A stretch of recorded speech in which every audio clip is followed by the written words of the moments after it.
අපි අද බලමු කොමඩු වලින් රසවත් මොක්ටේල් එකක් හදාගන්නේ කොහොමද කියලා.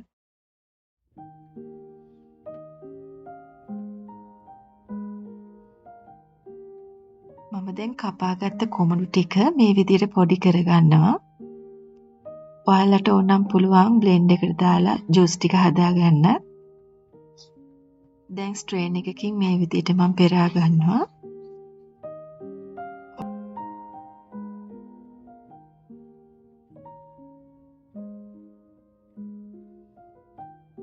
දැන් මම මේ විදිහට දෙහි පෙත්තක් කපාගෙන මොක්ටේල් එක දාන ග්ලාස් එක වටේට දෙහි පෙත්ත ගා ගන්නවා.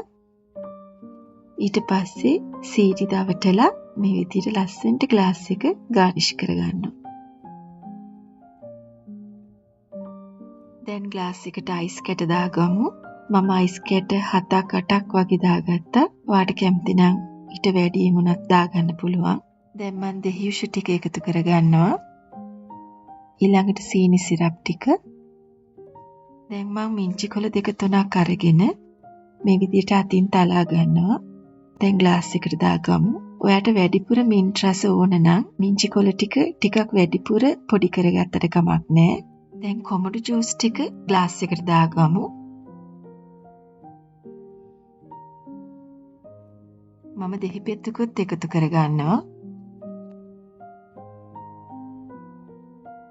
දැන් මම පුංචිට කපාගත්ත කොමඩු කෑලි ටික ග්ලාස් එකට දාගන්නවා.